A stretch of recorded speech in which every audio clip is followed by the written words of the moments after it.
بسم اللہ الرحمن الرحیم۔ محترم ناظرین، السلام علیکم ورحمۃ اللہ وبرکاتہ۔ سانپ اور مور کو جنت سے کیوں نکالا گیا؟ وہ وجہ جس کا جاننا ہر مسلمان کے لیے ضروری ہے۔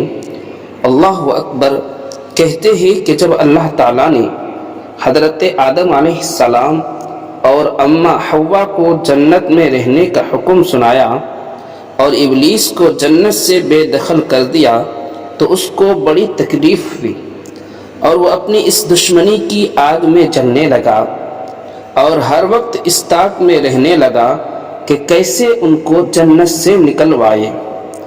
اب یہ مقصد پورا کرنے کے لیے اس کو کسی کی مدد کی ضرورت تھی تاکہ وہ جنت میں حضرت آدم علیہ السلام اور اماں حوا تک پہنچ سکے۔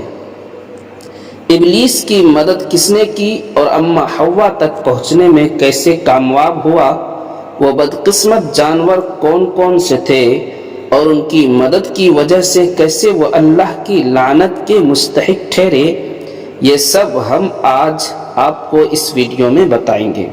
اس کے بارے میں مکمل تفصیل جاننے کے لیے آپ سے التماس ہے کہ ہماری ویڈیو کو پوری دیکھیں تاکہ ان معلومات سے آپ کو آگاہ حاصل ہو سکے۔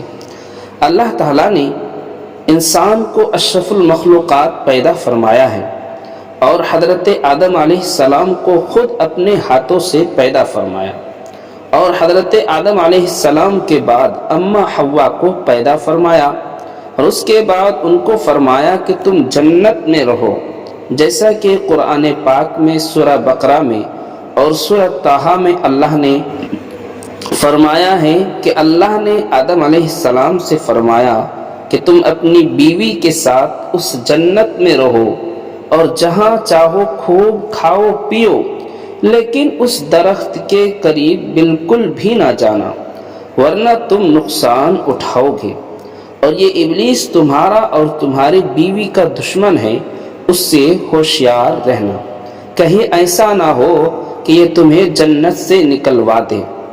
الغرض یہاں تم عیش و آرام سے رہو گے۔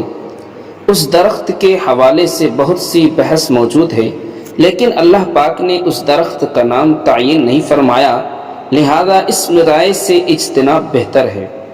ابلیس حضرت آدم علیہ السلام کو سجدہ نہ کرنے کی پاداش میں فرشتوں سے نکالا گیا، اسی لیے وہ ہر وقت حسد کی آگ میں جلتا تھا اور تدبیر کرتا تھا کہ کسی طرح حضرت آدم علیہ السلام کو جنت سے نکالا جائے۔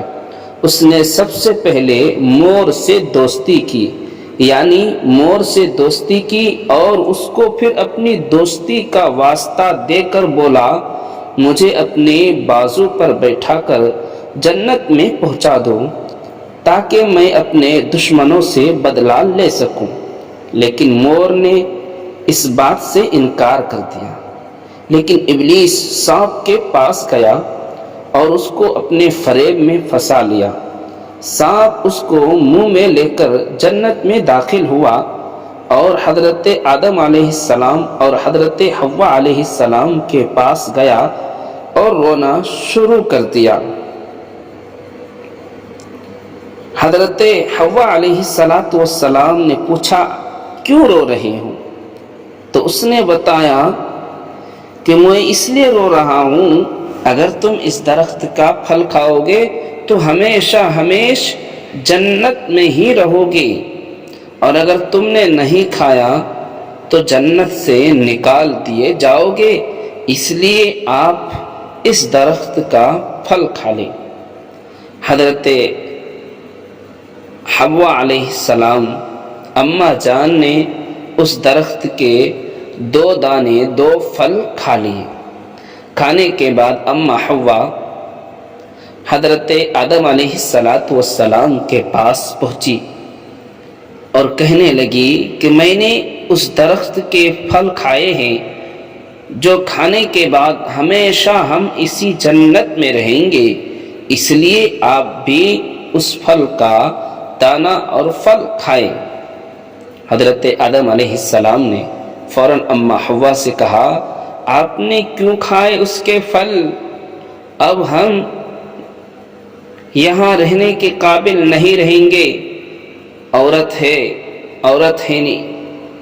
عورت کے بہکائی میں مرد آ ہی جاتا ہے۔ اما حوا ضد کرنے لگے کہ آپ بھی کھائیں گے تو ہم ہمیش جنت میں ہی رہیں گے، کبھی نکالے نہیں جائیں گے۔ شیطان نے الٹا پلٹی پڑھائی۔ اب آدم علیہ السلام مرد ہے، عورت کی بہکائی میں آ جاتا ہے۔ آدم علیہ السلام اما حوا کی بہکائی میں آ کر حضرت آدم علیہ السلام نے بھی دانے کھائے، جس کی وجہ سے اللہ تبارک و تعالی نے حضرت آدم علیہ السلام اور اما حوا دونوں کو جنت سے نکال دیا گیا۔ اس طریقے کی ویڈیوز دیکھنے کے لیے ہمارے چینل کو آپ ضرور سبسکرائب کریں۔